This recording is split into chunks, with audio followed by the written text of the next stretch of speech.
Good morning to the Tennessean audience. We have the privilege of having Howard Gentry, candidate for Nashville mayor. My name is David Plazas, the opinion and engagement editor, and I'm joined by my colleague Frank Daniels, Metro columnist, also an editorial board member. In today's discussion, we'll be talking about Mr. Gentry's campaign, some issues revolving around leadership, and we hope you'll be watching and continue to be engaged. Early voting starts on July 17th. And the election is on August 6th, but July 7th is the last day to register to vote. Right. So thank you very much. And Mr. Gentry, thank you for being here with us. Thanks for having me. So let's talk a little bit about just how this campaign has been going so far, and what are the things that you've learned about yourself since the beginning of this campaign?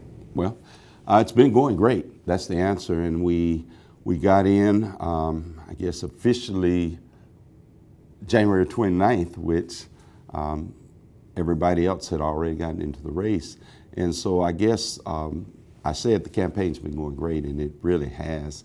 What I've learned about myself is because we've basically been chasing that announcement ever since. It came out about 5 days earlier than we planned, thanks to an overzealous friend of mine who just kind of blasted it out. And of course, I didn't want to lie to the media. And so we got out a little earlier. I found out that I still have the energy and the excitement and the desire to really want to not just run for the mayor's office, but also to be the mayor. And so you never know. You just never know. You know, you have, as much as I have run for office, and I guess really it hadn't been that many times, but I have run for office. And sometimes you get into a race and you're not really sure. Like when I ran for vice mayor, it kind of happened.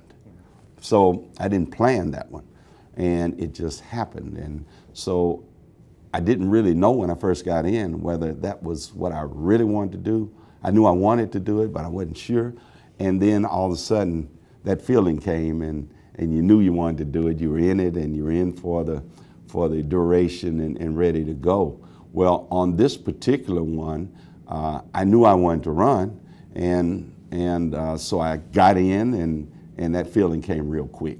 And so I was excited that it came, because I sure would have hated for it not to have come. And so that's just something I found out. And I found out that I can still do 50 plus forums. And so we're into our 40s now.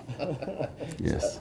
Speaking of that decision to get in, when did you make that decision? Was that, I know that we talked in August, yes, and you were saying, I don't know, and I think we talked several other times during the fall, and you were either being really close to the vest with your cards, or still really thinking about whether to go in or not go in. When did you make that decision, and what was the precipitating event that took you over that threshold to go ahead and toss your hat in and run for mayor? Well, I really made the decision in January. It was about mid-January. It was only maybe a week before I actually, a little over a week before I actually announced. The fact is that I had spent 7 years trying to talk myself out of it, right. And I thought I had convinced myself, based on the conversation I had with you and others, that I was not going to run. It's not that I didn't want to be mayor. It was wondering if I really had to be mayor. I mean, you know, right. We got a great city, and things are great, and we've had good mayors, so I'm sure we can have other good mayors. But the fact is that the more I tried to talk myself out of it, the more I realized that the things I was saying and the reasons that I was saying that I should not run, I had actually been, my experience and my life and activities, both professionally and politically, had really molded me and developed me to be the person that I felt should be running for mayor, but also the person that I felt could help a mayor or help a city outside of the mayor's office. So I was kind of conflicted on whether I could do the things or would be able to do the things that really I'm passionate about, such as deal with poverty in a big way, deal with homelessness in a big way, deal with violent crime in a big way, and help the city reduce barriers for those who don't have opportunities. If I could really do that as a mayor, opposed to doing it outside of the mayor's office. And then the truth is, I was talking to a very dear friend one day, and my dear friend looked me in the eyes and said, "I hear you, but I don't see it." I said, "You know, I hear it coming out of your mouth, but I look in your eyes and I don't see your not wanting to do it. I see you maybe being concerned that you'll be placed in this box or marginalized and not able to do it because all of the other needs of the city. But why can't you be the one that steps outside that box? Why can't you be the one that can continue to make Nashville grow and also help people grow?" And that really changed my philosophy, because I had just tried to convince another person, and did it rightfully so, that I shouldn't run. And I started thinking outside the box. Right. And I started looking at my life, because when I was a little boy, I never dreamed that I could even be where I am today, let alone the mayor of Nashville.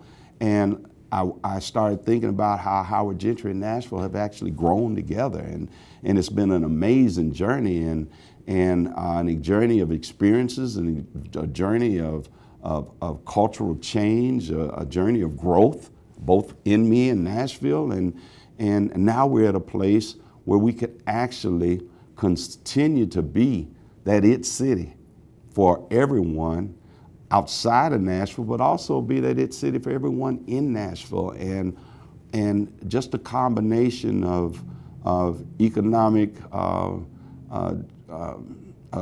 keeping the economic engine fueled, but also starting to fuel human engines. How great could this city be? You made a very interesting comment on the debate, the second debate by the Tennessean and Belmont University, and it was about affordable housing and living in Bordeaux, and talking about that there is affordable housing here. You talk about its city. Some people have said there is that other city that nobody can get, they can't benefit from that its city excitement. Could you talk a little bit about, if you were elected mayor, what would be the steps that you would take over 4 to 8 years that would help its city become available to everybody?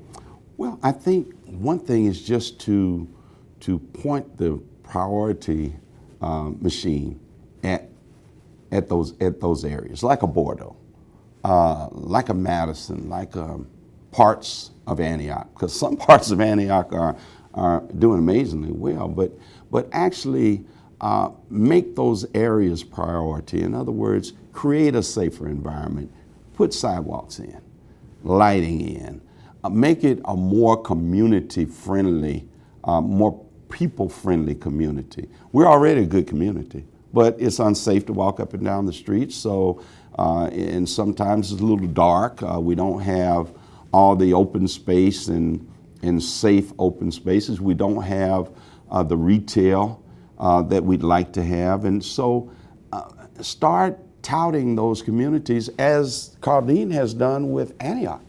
And look at what's happening with Antioch right now. Well, let's do it in Bordeaux also. And the fact is that Bordeaux is not the answer to affordable housing, but it is a model. And it does have opportunities. I hear the millennials talking about they don't have anywhere to live close to town. Well, Bordeaux is close to town. It takes me like 9 minutes to get to work from Kings Lane, and I work downtown. And on a bad day, it only takes me about 12 to 15 minutes to get back home. And I'm coming from Clarksville Highway, Bordeaux area. Well, it's that way because of the fact that traffic is lighter and not as many people are moving out in those areas. So my thing is, we definitely need to create affordable housing. We need the zoning for it. We need to utilize the incentives for it. We need to create more affordable housing. But we also need to understand that our communities are economically segregated, many of them, and we need to become more economically integrated. And as we do that, then the need to actually build affordable houses becomes less, because people will want to live in areas that have been in the past economically segregated. So- and so, yes. So what are the things that you think would make a difference? You said I said sidewalks. sidewalks, lighting, open space, encourage retail to come there. Make it a community that somebody, we're there. We accept it even though we wish we had more, but we're used to being there. And so it's okay. But make it exciting for somebody else. I mean, they just put a Waffle House on Clarksville Highway. Yeah, just a Waffle House. That was a big deal. My kids, my youngest daughter has been there at least 10 times, and it just opened 2 weeks ago. But it's a Waffle House in our neighborhood now. And so we don't have to go Trinity Lane, and we don't have to go to White Bridge Road and that corner. We can go right down the street to it. Well, more of those types of things, be they the norm for some communities, excites our communities. And just that Waffle House there might cause somebody to want to just live in Bordeaux because they got a Waffle House. I mean, but the thing is that, and that's what's exciting to me, because I'm looking at what Nashville already has. And I know Nashville. I live in Nashville. I live and breathe Nashville. And the exciting thing to me is that we can make these changes and start this movement of people without spending money. It's just creating a different culture, a different excitement about those areas. And I'd be the cheerleader. About not spending money, you mean investing in new kinds of Section 8 housing, or because you would have to spend money to put sidewalks in and street lighting and things like that. Oh yeah, I'm talking about housing. Right. I'm sorry. Yeah. I'm talking about housing. Yes, the infrastructure though is something that's needed anyway, and something those areas do deserve to have and should have, because when we start talking about public transportation, when we start talking about livable communities where you can walk, bike, and ride the bus. If you can't get to the bus stop, you don't want to ride a bike on my street. I mean, you can, but you better fly down the street because it's dangerous. There's nowhere to move over. There are no bike lanes. I mean, so the fact it's not well paved. It's not well. Drive on that road.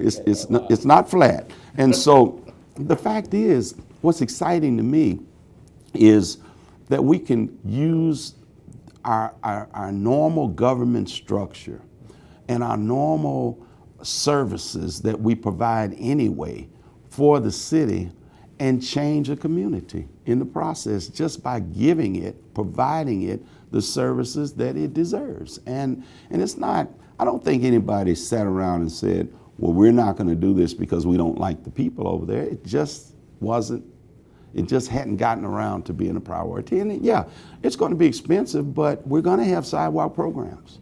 We're going to have sidewalks done every year. Matter of fact, this year I think they're spending more money than they've ever spent. And so they got to go somewhere. And I think it's time for them to go in areas that have the most need, where you have people that actually live there and have lived there for a long time. And if you really want to give Nashville citizens more options, taxpayers more options, to be able to live in an area that they deserve, in an area of dignity, in an area that they can afford, then let's help those areas become desirable. And that's what I want to do. I had the chance to witness the forum that you were at, the LGBT forum, Yes. And you spoke very emotionally and passionately about your vote several years ago against the deciding vote that basically in the second round about domestic partner benefits. Yes. And and I'd love for you to share that with Mr. Daniels and with our audience, because you talked about the change that you went through, how you felt then and how you felt today, that you thought you were hurting people then, that you thought you were helping people when in fact you were hurting them. You could talk a little bit about that. Well, and let's get this straight. This was not about benefits. This was just anti-discrimination. It started off being more, but it ended up being a lot less. And so sometimes when we discuss it today, we want to compare that bill to the ones that are being passed now. And that bill started off a bill to be that kind of bill, but it ended up a lot less. And I applaud the person that brought it forward, because he tried. He tried, but he had to continue to kind of massage it just to be able to get it even past the first reading. And the fact is that that I've carried that vote with me ever since that day.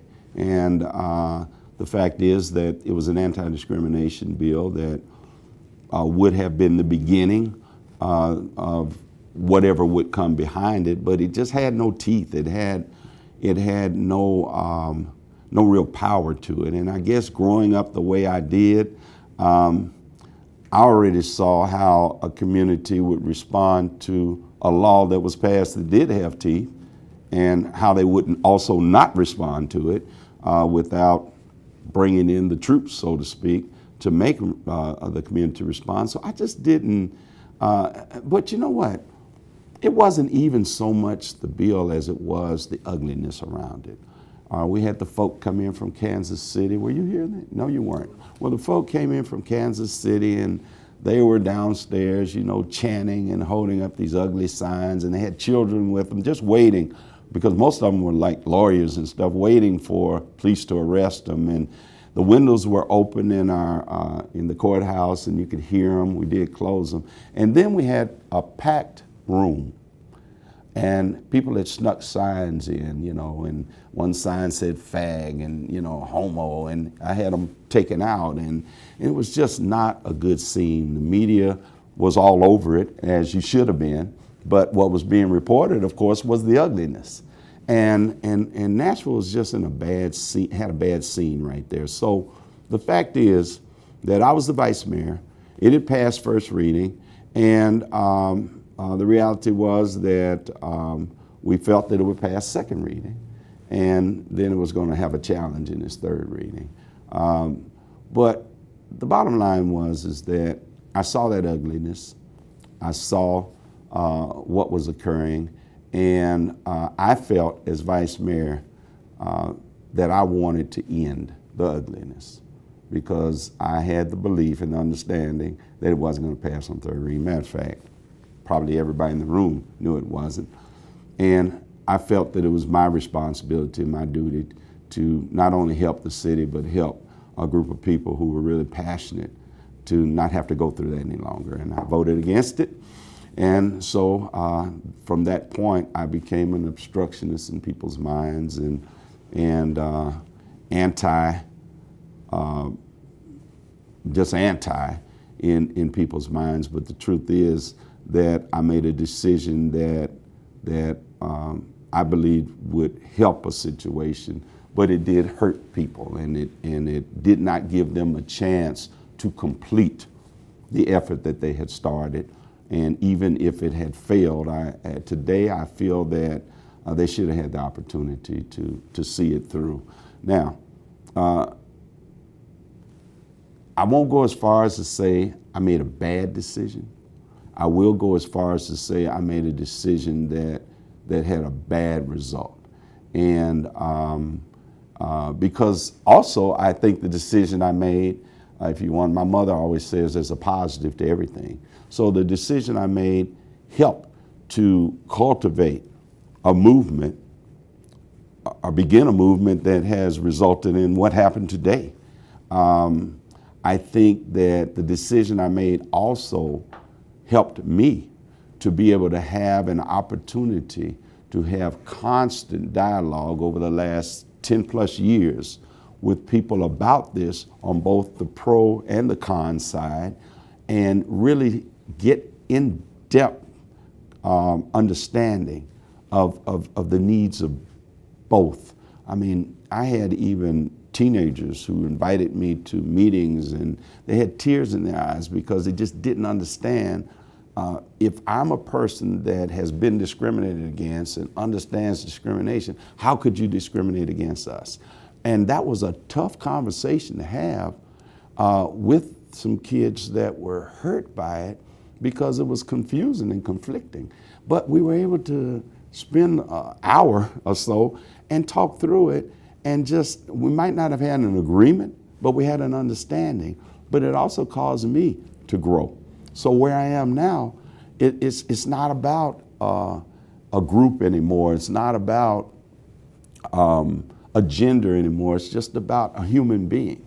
And so the decisions I make now, especially in a leadership role, I take very, very seriously, and I want to make sure when I'm making decisions now that affect people, that I have all the information, that I'm considering even the outcome on both sides.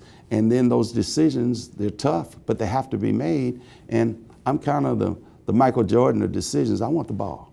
I want the ball. I actually feel, and I'm not going to make every shot, but I actually feel confident that I've now been placed in a situation where I've grown to be able to make the tough decisions with the right information and what's best for the whole. So to take what you learned from that process, and one of the things that you have repeatedly said is that you want to create an Office of Social Equity. Can you tell us, help me understand what you mean by that, creating an Office of Social Equity? What will it do? What will it not do? Yeah.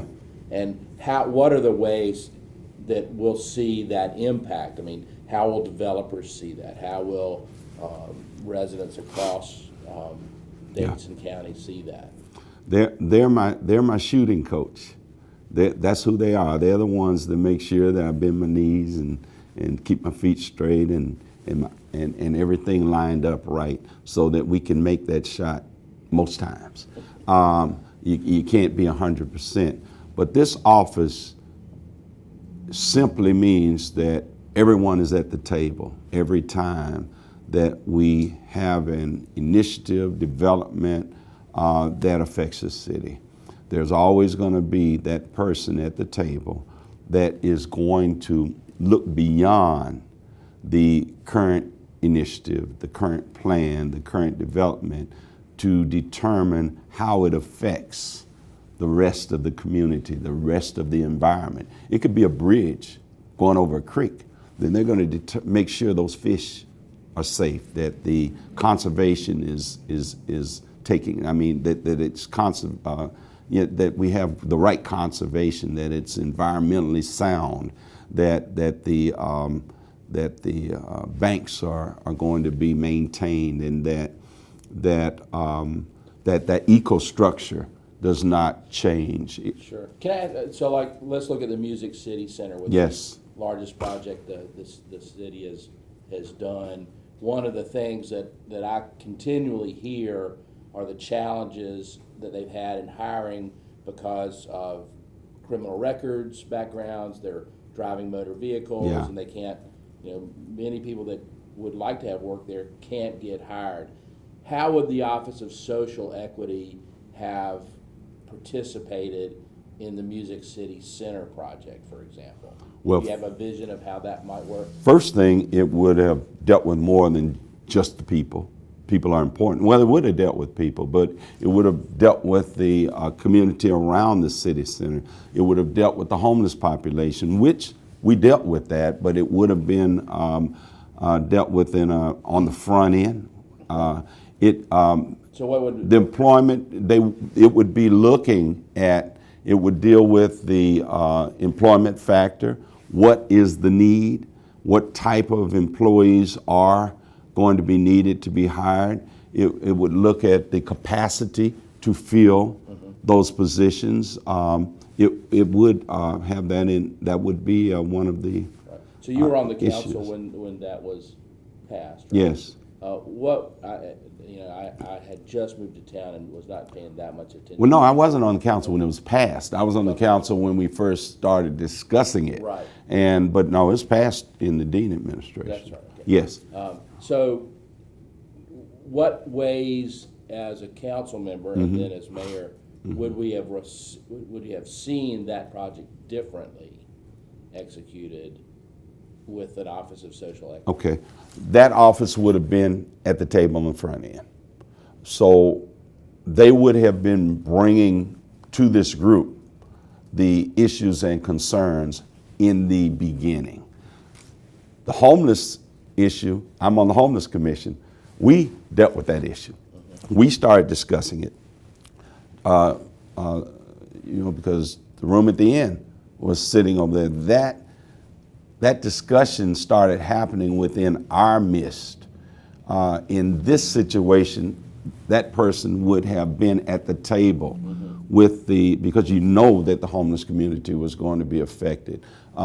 The issues around moving the bus station, that would have been, which to their credit, they did deal with the bus station, but the homeless issue did not start, I don't believe, around that table. It started with external groups. Those types of issues, those types of concerns would be in the discussion at the beginning. That's all I'm saying. A lot of times we have good intentions. Let's go to 12 South. 12 South is amazing, but guess what? Cars are parking all in the community. They're not. Maybe if social equity had been at the table, they probably would have been beating me over the head about a parking facility, a parking structure on the front end. Everybody knows it was needed, but this department would have been kind of aggressive about, well, and where's everybody going to park? What's going to happen with the community when 12 South blows up like it does? And it has, what's going to happen? What's going to be the quality of life of the people who live in the community that don't necessarily want to go to 12 South, and enjoy the all the amenities are there. What's going to happen to our park? Because before 12 South comes, it's our park, and that park it's still there and it's nice. But those discussions will happen on the front end. And again, not saying that did not happen in this current administration, but I know for a fact that too many things are being forgotten, not forgotten, but left out. And it might be because of resources or lack thereof. It might be, we didn't do a parking, we didn't do parking because we couldn't afford to do parking. I mean, I can get that, but I don't know that with me that I would have moved forward. And I want that person in my ear. I want those issues in my ear all the time. And sometimes I might have to say, well, yeah, I know it, but we got to do it anyway. But I want it in my ear. I wonder if I could build a little bit off on a related subject. With regard to the flood protection system and the police headquarters and the jail, the hiding place, how might you have approached that process differently than Mayor Dean did? Especially if you're elected mayor, they'll probably come up again in your administration. I would hope that the social equity person would say, hey, Mayor, it's a great opportunity here. We could possibly provide something that would keep the community safe. It would be attractive to persons that want to make Jefferson Street better and bring that vibrant street back. But this is a great opportunity to build a community initiative around it, where the people who live there will be able to stay there, where we can create this mixed housing, mixed use community of retail and jobs and housing and walkability and safety. And so I would hope that I would have had somebody to allow me or help me to bring to the community in advance a bigger plan to make, to start that revitalization of Jefferson Street that the community wants. See, the community doesn't want Jefferson Street to be 12 South. That's not what the community wants. The community wants Jefferson Street to be vibrant and active, but they also want it to maintain its culture, its itness,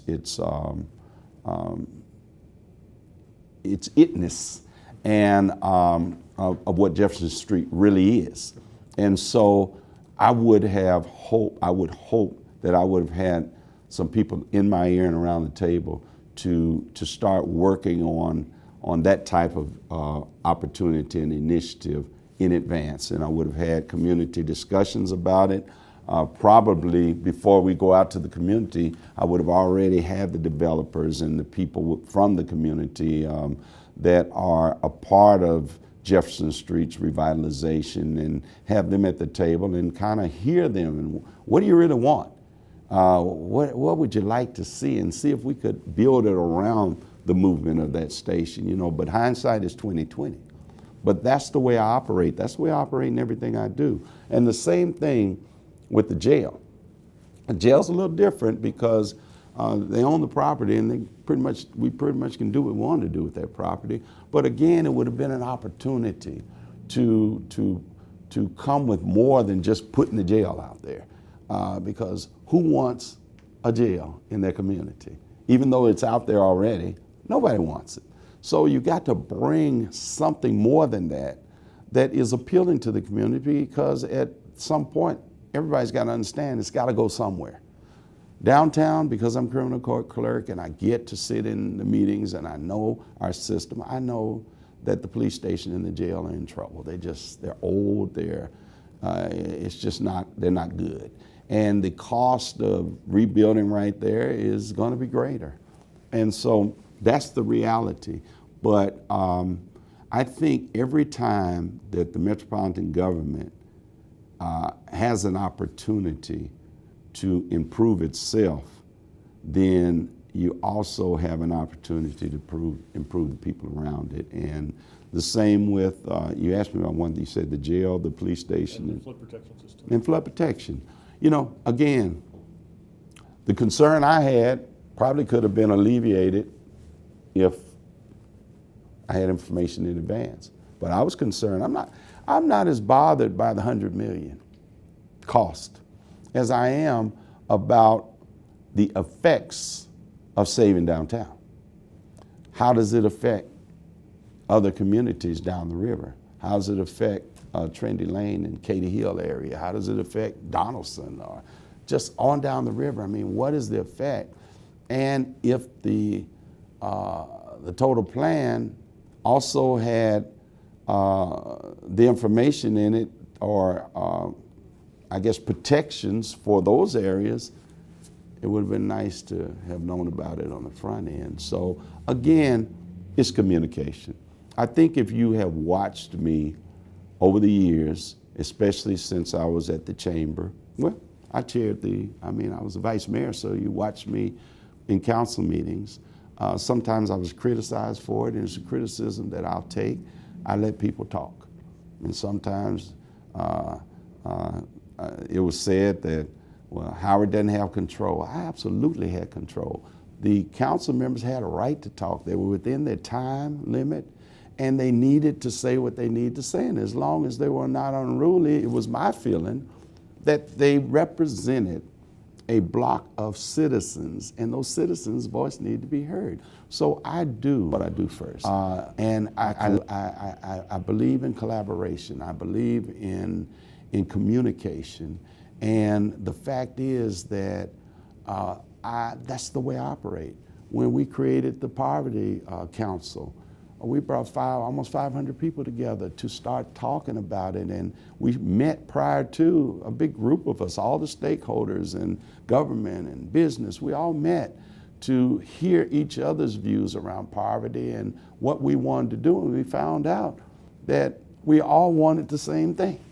We all wanted the same thing. So how do we do it? We bring the community together, we talk about it, and then we create a plan. And then we put that plan into action. We did it with the Homeless Commission the same way. Brought people around the table and we talked about it. We created the commission. We created a plan to end chronic homelessness, and we moved with it. Did we succeed? Well, it's a work in progress. It's changed over the years, but it's still a work in progress, and they're housing people by the hundreds. Is the poverty plan working? Well, for some reason, it's not in effect right now, but it's still there. And what came out of it was your community assessment plan that comes out every year, and that's what the city uses and the community uses to determine what the community needs are. It's called the Community Needs Plan. So the fact is that that's the only way that you're going to be able to create initiatives that are going to actually work and have sustainability, is getting the community involved in it. Speaking of communication, we've not had much conversation about the charter amendment on the ballot to reduce the size of the council to 27 from 40. You were on the council for quite a long time, chaired it. What is your thought process on that charter amendment? Do you think it would be easier for a mayor to work with the 27-member council? Harder? Do you think it's a good idea, bad idea? You know, it's always easier to work with less people, but I'm not looking for easy. I don't think it's the right thing to do. We have a big council. In some people's minds, it's too big. But whose mind is that? I mean, the fact is, and the people who think it's too big have, they have compelling arguments. But here's what I see. And again, it's always thinking beyond today's circumstances. I sat there in the vice mayor's chair. It's only 6 of us that have done that. So it's not a whole lot of people that can tell me about that. They can give me their suggestions or their thoughts about it. It's doable to manage that council.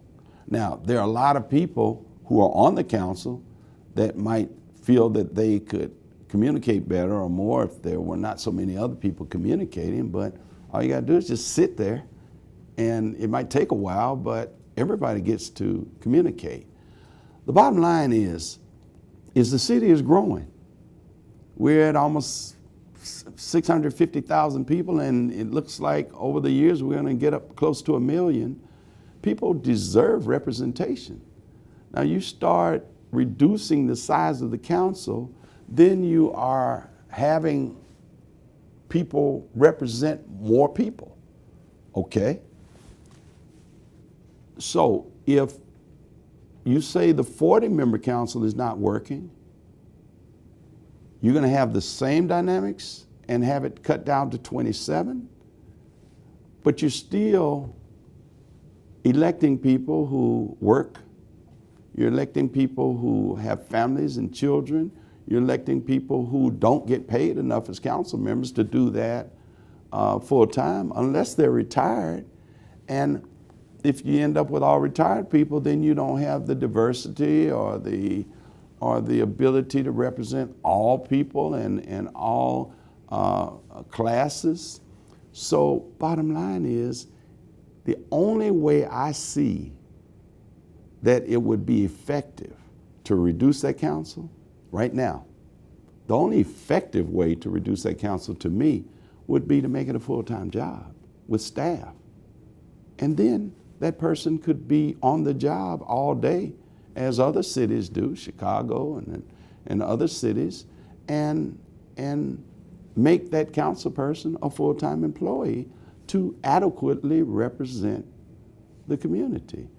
But to say that reducing the council down to, I think it's 27? That's the proposal. Yeah, proposal. To say that that's going to work when we've never been at 27? I mean, it's a risk we're taking. It might work, but I just don't see that reduction. I'm not sold on the fact, and I could be wrong. I'm not sold on the fact, based on the information I have, that's going to make it more effective and more efficient. It'll definitely give the mayor a better chance to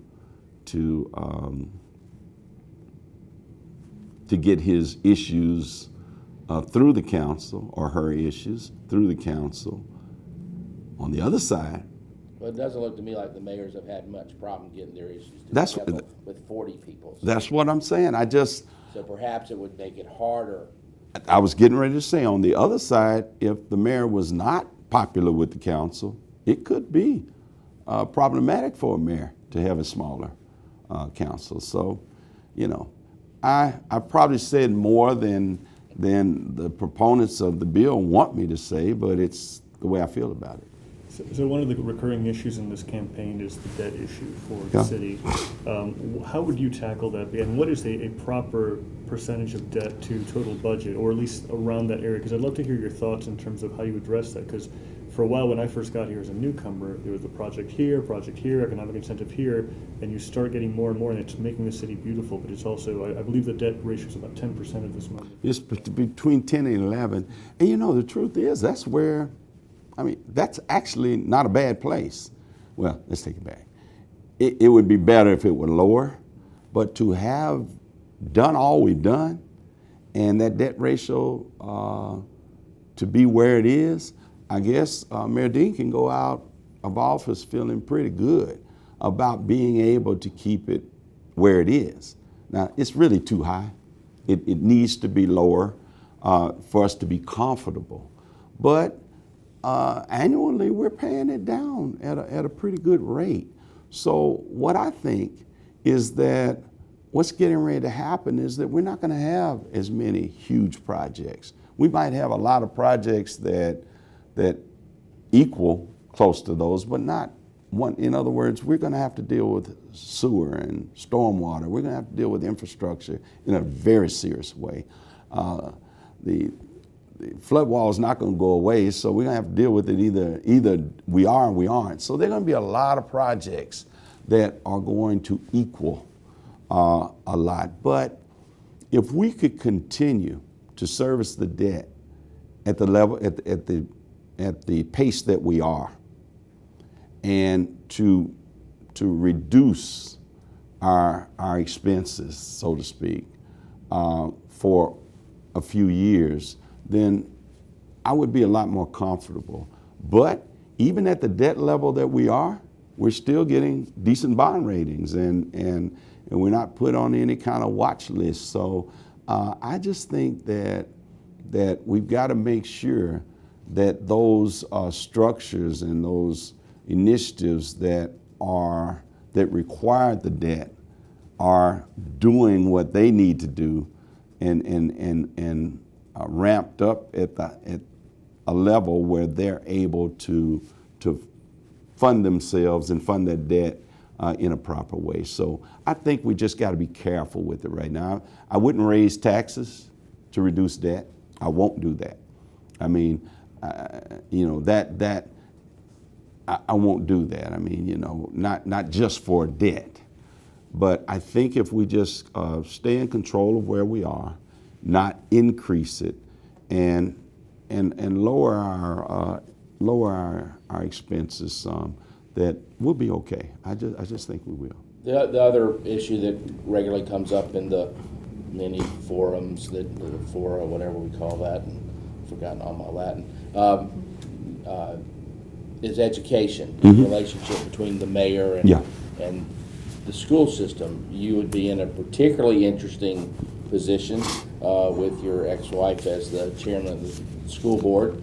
So you might have a great relationship with the school board, or perhaps problematic. I don't know what that would work out to be, but what is the role, the vision that you see for the mayor and metropolitan schools?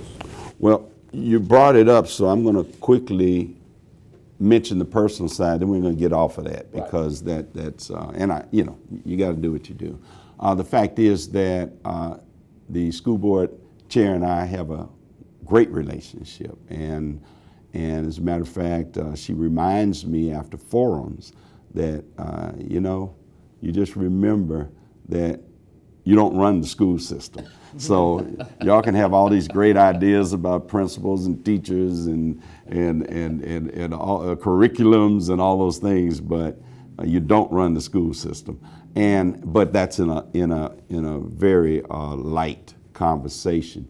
But the truth is that the relationship has to be good, and our relationship is good, especially in a business way, because I know she's smart and capable and cares about those kids. So that would not be a problem. I don't have a problem. I think that this school board is going to hire a a very good school board director, a great school board director, because they have to. They don't have a choice. And I don't really have a problem with that person being hired prior to me coming into office. So the process that they've been going through, you are comfortable with? Let me tell you, Jesse Register was not the most popular choice to the business community or government or anybody else. But he was absolutely the right choice for what we needed right then. The school board knew that. They made that decision, and he has proven that that was a great decision. And even though he was not the popular choice, I saw a standing ovation when he was at the Hall of Fame deal in the state of Metro because of the work he's done. So if nothing else, the past gives you at least a little confidence that the present will be just as good, because some of those people are still on the school board. The relationship has to be good. But again, I talk about my experience, and I continue to talk about it in my experience. I think that we have an amazing, Nashville should feel real good when you look at the candidates for mayor and the people who are really stepping up to want to run. And one thing that I do know is that we have great choices. But there is one thing that I've also found out on the trail and in the forums, is that experience is becoming more and more important.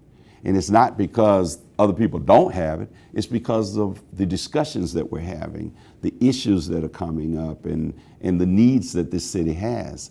And so I find myself sitting there not being so concerned about whether people know that I know figures and facts and terminology, but it's starting to be more of a discussion with the community about our needs and what's going on. So as it relates to our school system, because I serve on the Foundation for Public Education, because I serve on Alignment Nashville, and I've been on those boards forever, because I've had 15 years in higher education at TSU, and that's important, because TSU teaches teachers, and TSU also has a lot of students that are marginal, that come out of our school system. Because I've had those experiences, I have a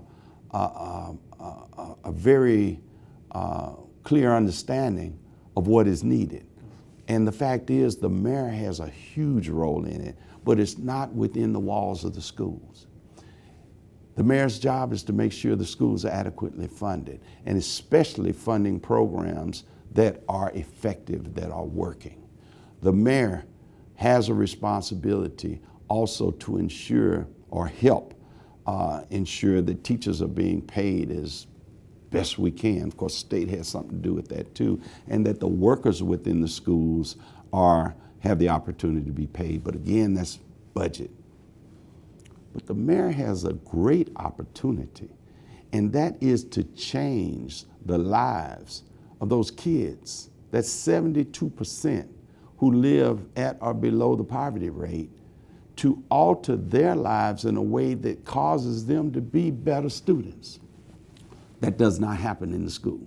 That happens outside the school. That's where the mayor can really be effective, to help those kids have a better chance to absorb and receive what that school and what those teachers and what those principals and those educators are providing them. So that's where reducing poverty comes into play.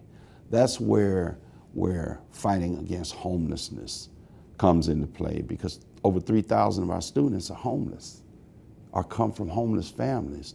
That's where violent crime comes into play.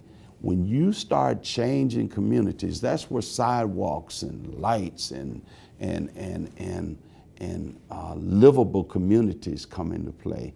When you start changing the lives, reducing the barriers, providing job opportunities, GED for the parents, making their lives better, expunging records and keeping them out of the criminal justice system.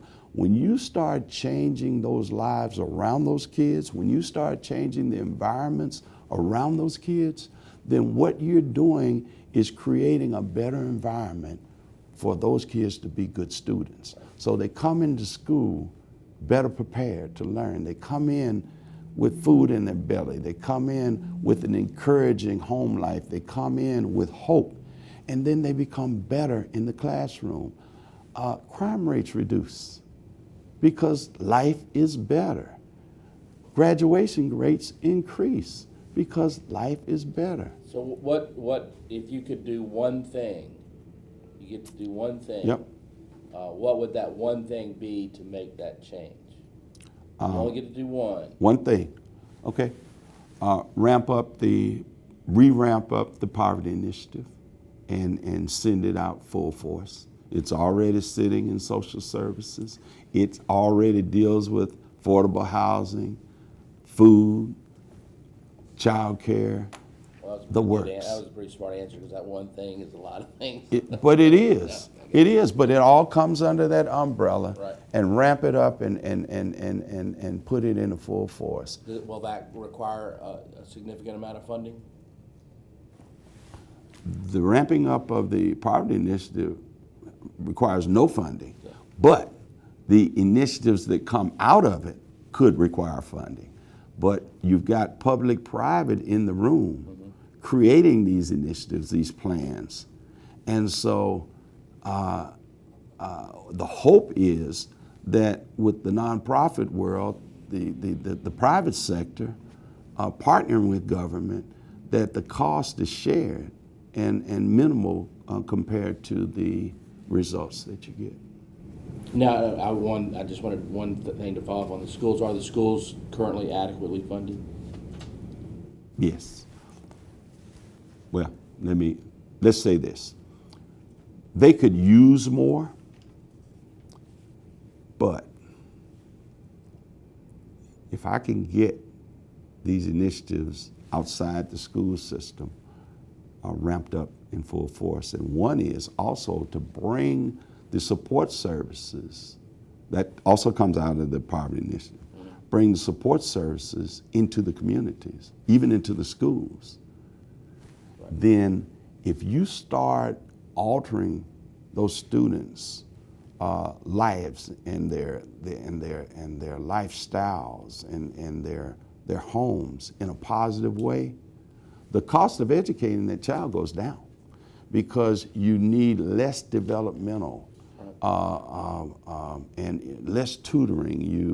Your teachers now are able to actually teach students rather than spend half their day as social workers and dealing with conduct and also those needs that those kids have that they're just not able to get. And this is not an indictment on the parents. This is absolutely not. You know, people say, well, if parents were more involved, then the kids would do better. Well, that's true everywhere. But the bottom line is a lot of these parents, and I would say the majority of them, are working. And they're working 2 and 3 jobs, and they're just trying to make this, be able to pay the light bill, pay for food, pay for medication, and just do those necessary things to survive. All parents are not deadbeat parents. All dads are not deadbeat dads. And I would say, based on my experience, that more of them are trying than not. If that were not the fact, we'd be in worse shape than we're in now. So a few minutes left, but I'm curious about hearing your answer to this. You know, I'm from Chicago originally. I was in Chicago when Harold Washington was elected mayor, and many big cities from New York, Chicago, Philadelphia have had African-American mayors decades ago in some cases. What does it mean to you and to Nashville for an African-American person to be elected mayor in 2015? Well, it means that Nashville has taken yet another step in its efforts to progress. It means that Nashville has succeeded in another huge way of crossing another milestone. Internationally, it puts a light on Nashville that it's never had. Nationally, it puts a light on Nashville that it's never had. And for a while, it'll be the talk of the town. But then the light dims and the talk becomes the norm. And then that mayor has to go to work. And that's where the real opportunity happens. That's where a city that is becoming more culturally diverse than any city in the nation gets an opportunity to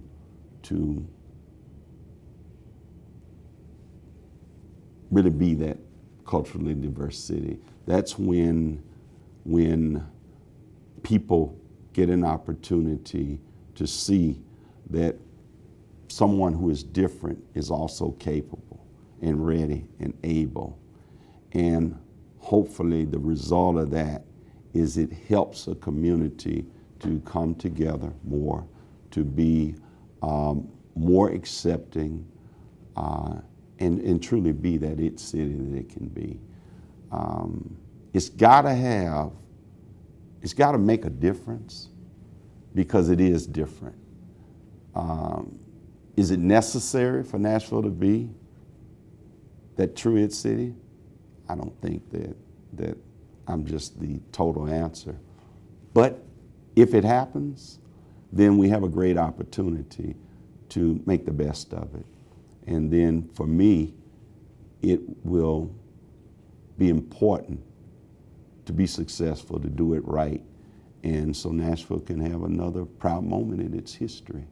And I hope that that moment has as meaningful effect on Nashville as the great things that Nashville has done in its past. Well, I'm gonna do a lightning question. David asked when y'all were in your forum at Belmont recently, can't vote for yourself, who would you vote for? I'm gonna ask a different question. We do have 7 great candidates. Which one of them do you not want to be mayor?